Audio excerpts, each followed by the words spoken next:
കേരള കർഷക സംഘം നെന്മാറ പഞ്ചായത്ത് സമ്മേളനം നടത്തി. മലബാർ ദേവസ്വം ബോർഡ് പ്രസിഡന്റും കർഷക സംഘം ജില്ലാ സെക്രട്ടറിയുമായ എം.ആർ. മുരളി ഉദ്ഘാടനം ചെയ്തു. ആസിയാൻ കരാറിന്റെ ഭാഗമായി വിദേശ രാജ്യങ്ങളിൽ നിന്നും റബ്ബർ വരുന്നത് വിദേശ രാജ്യങ്ങളിലെ റബ്ബർ കർഷകർക്ക് അവിടുത്തെ ഗവൺമെന്റുകൾ വലിയ നിലയിലുള്ള സഹായം ചെയ്തു കൊടുക്കുന്നുണ്ട്. അതുകൊണ്ട് അവർക്ക് അവരുടെ റബ്ബർ കുറഞ്ഞ വിലയ്ക്ക്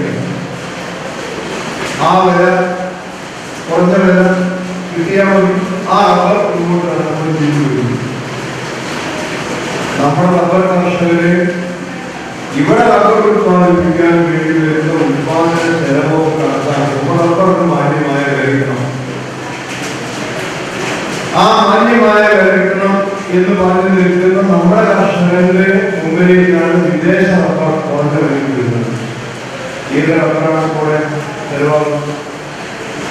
വലിയ റബ്ബർ അധിഷ്ഠിത വ്യവസായങ്ങൾ നടത്തുന്ന മുതലാളിമാർ ഏത് റബ്ബറാണ് വാങ്ങിക്കാൻ? വലിയ ടയർ കമ്പനിക്കാർ അവർ കുറഞ്ഞ വിലയുടെ റബ്ബറാണ് താല്പര്യപ്പെടുന്നത്. കേരളത്തിലെ റബ്ബർ കർഷകർ അവരുണ്ടാക്കുന്ന റബ്ബറിന്റെ വില തിരികെ പോരാൻ കാരണം ഇറക്കുമതി നയമാണ്. എസ്. ജ്യോതികുമാർ അധ്യക്ഷത വഹിച്ചു. യോഗത്തിൽ CPM area secretary K. Preman മുതിർന്ന കർഷകരെയും മികച്ച വിജയം നേടിയ വിദ്യാർത്ഥികളെയും ആദരിച്ചു. Local secretary K. Narayanan, T.K. Parameswaran, K. Kaladharan, K.P. Kesavadas തുടങ്ങിയവർ പ്രസംഗിച്ചു. UTV news, Palakkad.